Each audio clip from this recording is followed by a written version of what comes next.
একদিকে যেমন শিক্ষা, স্বাস্থ্য, ক্রীড়া, অন্যদিকে তেমনই শিল্প, কৃষি। আক্ষরিক অর্থে এ যেন বহুমুখী বাজেট।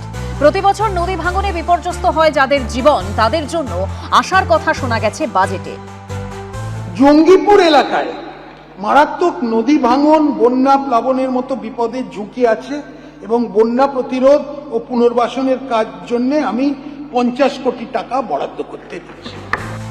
এশিয়ান ডেভেলপমেন্ট ব্যাংকের ফান্ড সহায়তায় 1353 কোটি টাকা প্রকল্প মূল্যে আপার ডেল্টা সুন্দরবন প্রজেক্ট চালু করার প্রস্তাব রেখেছেন অর্থমন্ত্রী। এই প্রকল্পের মাধ্যমে মরা নদীখাতগুলি খনন করে মূল নদীগুলির সঙ্গে যুক্ত করা হবে, যাতে এইসব নদীতে জলের সরবরাহ বৃদ্ধি পায়। ইছামতি ও গঙ্গা বা হুগলি যেটাই বলি, ভাঙনের ঝুঁকিপূর্ণ অংশ ভাঙন রোধের কাজ করা হবে এবং কলকাতা ও সংলগ্ন শহরতলিতে নিকাশি ব্যবস্থার উন্নতি করা হবে। এছাড়া ওয়ার্ল্ড ব্যাংকের ফান্ড সহায়তায় 4100 কোটি টাকা প্রকল্প মূল্যে lower Sundarban sustainably harnessing ocean resource and economy project চালু করার প্রস্তাব রাখা হয়েছে। এই প্রকল্পের লক্ষ্য হল সুন্দরবন এলাকার বাঁধগুলিকে প্রকৃতি ভিত্তিক সমাধানের মাধ্যমে আন্তর্জাতিক মানে উন্নীত করা এবং স্থানীয় মানুষের জন্য জীবিকার সুযোগ করে দেওয়া। বাজেটে ঘাটাল মাস্টার প্ল্যানের জন্য বরাদ্দের ঘোষণাও করেন অর্থমন্ত্রী। পশ্চিম মেদিনীপুরের ঘাটাল এলাকার একটি বিশেষ ভৌগোলিক বিশেষত্ব আছে, যার ফলে এলাকার ভীষণভাবে বন্যাপ্রবণ। সেন্ট্রাল স্পন্সর ক্রিমের অংশ হিসেবে 1200 কোটি টাকা প্রস্তাবিত ব্যয় করে একটি মাস্টার প্ল্যান তৈরি করা হয়েছে, যার লক্ষ্য পশ্চিম মেদিনীপুর ও পূর্ব মেদিনীপুর জেলার দীর্ঘকাল ধরে বন্যাপ্রবণ এলাকাগুলো চিরস্থায়ীভাবে রক্ষা হবে। বিহারের কাটিহার জেলা থেকে মালদার রতুয়া 1 ব্লকের মধ্য দিয়ে গঙ্গা নদী পশ্চিমবঙ্গে প্রবেশ করেছে। মালদা, মুর্শিদাবাদ ও নদিয়া জেলায় প্রবাহিত গঙ্গার 163 কিলোমিটার ভয়াবহ বন্যা ও ভূমিক্ষয়ের ঝুঁকিপূর্ণ। এই প্রেক্ষাপটেও ব্যবস্থা নেওয়ার ঘোষণা করা হয়েছে বাজেটে।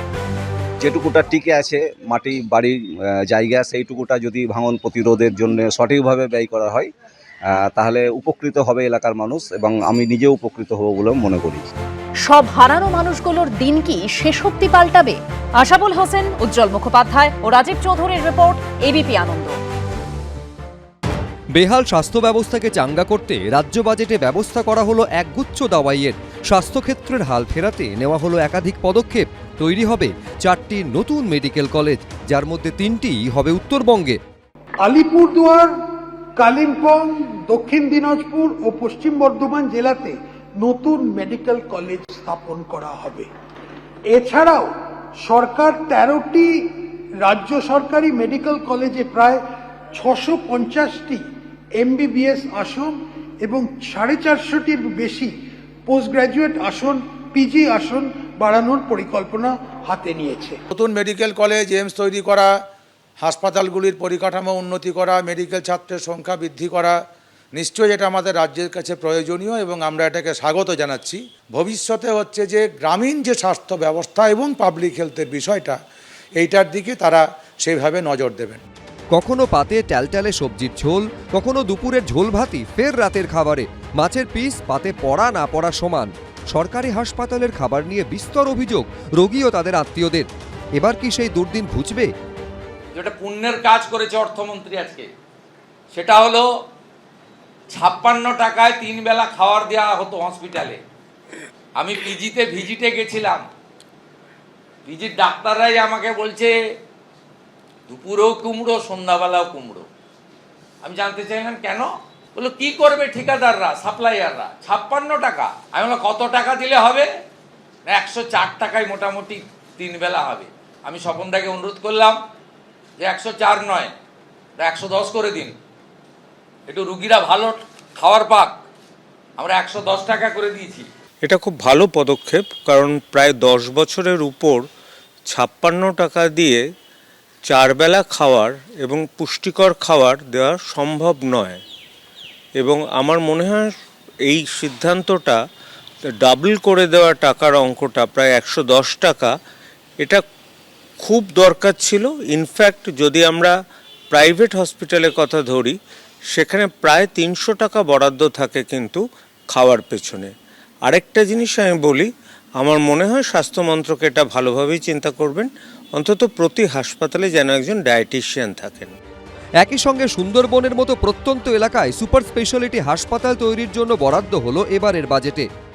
রাজ্য সরকার উত্তরবঙ্গে একটি এইমস হাসপাতাল, সুন্দরবন ও পুরুলিয়া এবং দার্জিলিংয়ে সুপার স্পেশালিটি হসপিটাল এবং উত্তরবঙ্গে একটি বিশিষ্ট ক্যান্সার হাসপাতাল স্থাপন করার উদ্যোগ নেবেন।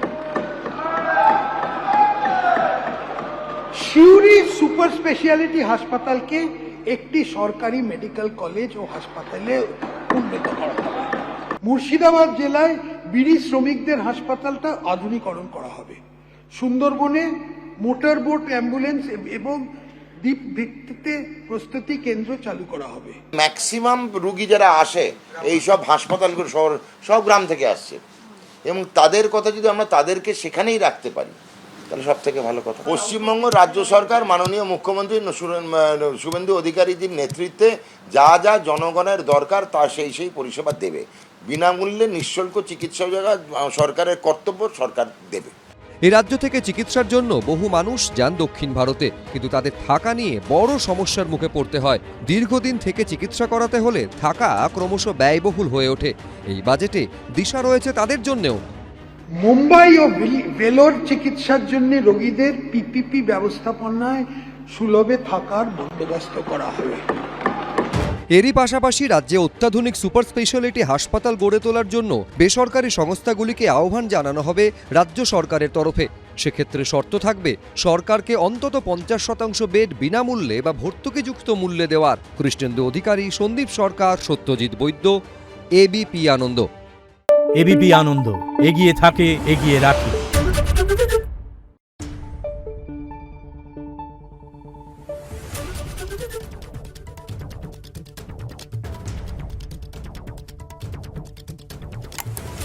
Thank you.